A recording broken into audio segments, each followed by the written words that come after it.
Hello everyone. आज हम पढ़ेंगे सोमैटोफॉर्म डिसऑर्डर।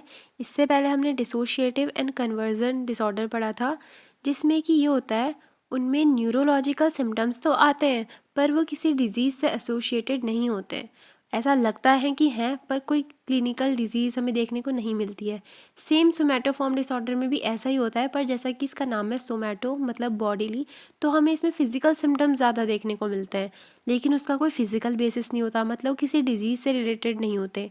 और इन लोगों में हमें एक ख़ास चीज़ ये देखने को मिलती है कि इनको सेटिस्फेक्शन नहीं होता अंदर से कि मुझे कोई डिज़ीज़ नहीं है। इन्हें लगता है इन्हें बहुत ज़्यादा कोई क्रोनिक या फिर कोई लाइफ थ्रेटनिंग डिजीज़ या डिसऑर्डर है, तो इन्हें डॉक्टर के पास जाना चाहिए। इसीलिए ये लोग डॉक्टर्स के पास जाते रहते हैं, कभी इस कभी उस डॉक्टर के पास। इसी को डॉक्टर शॉपिंग भी कहते हैं, इस टर्म को, ठीक है, इस चीज़ को। उसके बाद हम देखते हैं कि इसका क्लासिफिकेशन क्या है। तो इसमें आते हैं somatization disorder, hypochondriasis, somatoform autonomic dysfunction, persistent somatoform pain disorder. सबसे पहले हम देखते हैं सोमैटाइजेशन डिसऑर्डर। इसमें पेशेंट को क्रोनिक मल्टीपल सोमैटिक सिम्टम्स आते रहते हैं, लेकिन कोई फिजिकल डिसऑर्डर उसमें प्रेजेंट नहीं रहता। अभी सिम्टम्स जो होते हैं वो काफ़ी ड्रामेटिक होते हैं नेचर में और मल्टीपल ऑर्गन को अफेक्ट करते हैं।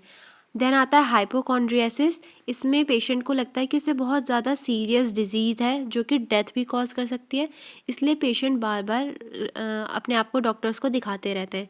जिसमें हमने डॉक्टर शॉपिंग यूज़ किया था ना, वो इसी चीज़ में आता है। सोमैटोफॉर्म ऑटोनॉमिक डिसफंक्शन है।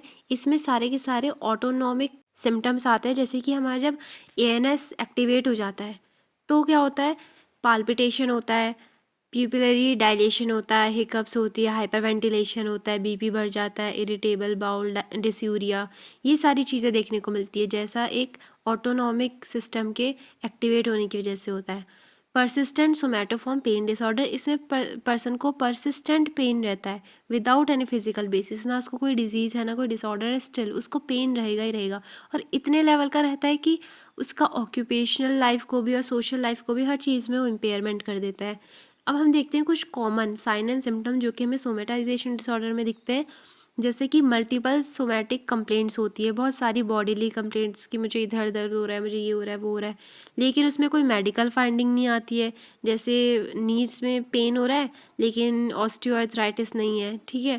पेशेंट में 2 गैस्ट्रोइंटेस्टिनल, 1 सेक्सुअल और reproductive and 1 neurological symptoms present हो सकता है। मॉडरेट टू सीवियर एंग्जाइटी रहती है। Inability to voluntary control the symptoms, मतलब खुद से कंट्रोल नहीं कर सकते उन सिम्टम्स को।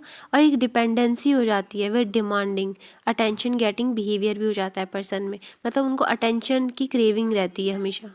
पेशेंट में सेकेंडरी गेन होता है और एक सिग्निफिकेंट डिस्ट्रेस एंड इम्पेयरमेंट रहता है उनकी सोशल एंड ऑक्यूपेशनल लाइफ में। अब हम कुछ कॉमन साइन एंड सिम्टम्स देख लेते हैं हाइपोकॉन्ड्रियासिस में। तो इसमें पेशेंट को बहुत इंटेंस फियर होता है कि उन्हें कोई मेजर इलनेस है, जिसकी वजह से वो लोग रिपीटेड हेल्थ केयर विजिट्स लेते रहते हैं, डॉक्टर्स शॉपिंग। पेशेंट जब डॉक्टर को अपने सिम्टम्स बताते हैं तो बहुत ज़्यादा डिटेल में बताते हैं, और उनको डॉक्टर को अपने आप को दिखाने के बाद भी एक सेटिस्फेक्शन नहीं मिलती है कि हाँ डॉक्टर ने उनका सही डायग्नोसिस किया, इसलिए वो लोग अपने डॉक्टर्स भी चेंज करते रहते हैं। इस वजह से उनको इम्पेयरमेंट आता है उनकी सोशल फंक्शनिंग में और फैमिली लाइफ में, बहुत इम्पेयरमेंट रहता है रिलेशनशिप इस्टेब्लिश करने में। डायग्नोसिस हम कैसे करेंगे, सबसे पहले तो हम ये चेक करेंगे कहीं एक्चुअल में पेशेंट को कोई मेडिकल और न्यूरोलॉजिकल डिजीज़ तो नहीं है। देन हम हिस्ट्री टेकिंग भी कर सकते हैं। अब ट्रीटमेंट में हम पेशेंट को क्या देंगे, ड्रग थेरेपी। सबसे पहले एंटी डिप्रेसेंट्स देंगे, जैसे TCAs हो गए, SSRIs हो गए, बेंजोडाइजेपिन्स देंगे, ठीक है, जिसमें क्लोराज़ेपाम ये सब आता है। साइकोलॉजिकल ट्रीटमेंट में हम सपोर्टिव साइकोथेरेपी देंगे और रिलैक्सेशन थेरेपी देंगे। नर्सिंग इंटरवेंशन में हम क्या करेंगे, सबसे पहले हम ये रूल आउट करेंगे कि एक्चुअल में कहीं पर्सन को कोई फिजिकल या फिर मेंटल डिसऑर्डर तो नहीं है, कोई ऑर्गेनिक डिसऑर्डर तो नहीं है, ठीक है। फिर हम क्या करेंगे, पेशेंट के साथ एक एक्सेप्टिंग और सेफ़ इन्वायरमेंट बनाएंगे और एक ट्रस्ट वर्दी रिलेशनशिप बनाएंगे हम दोनों के बीच में, नर्स और पेशेंट के बीच में। और हमें पेशेंट की हर चीज़ पे फोकस करना है, अब चाहे वो साइकोलॉजिकल है, सोशल है, फैमिली फैक्टर है या फिर कोई फिजिकल सिम्टम है, हर चीज़ पे इक्वली फोकस करना है। और हमें ये याद रखना है कि पेशेंट जो है वो कोई ड्रामा नहीं कर रहा है या फिर वो ऐसा कॉन्शियसली नहीं कर रहा है, उस पर्सन को इस चीज़ की कॉन्शियसनेस ही नहीं है, ठीक है, कि उसके साथ ऐसा हो रहा है। इसके बाद हम लोग को पेशेंट को अच्छे से समझना है कि उनको प्रॉब्लम कहाँ पे आ रही है, एक्चुअल एंग्जाइटी की कॉज क्या है। फिर हमें प्राइमरी एंड सेकेंडरी गेन जो है उनका, उसको समझना है। और हमें एकदम लीस्ट या फिर ना के बराबर अटेंशन देना है जब पेशेंट को फिजिकल सिम्टम्स आ रहे हैं। इससे क्या होगा, धीरे धीरे वो सिम्टम्स शांत हो जाएंगे।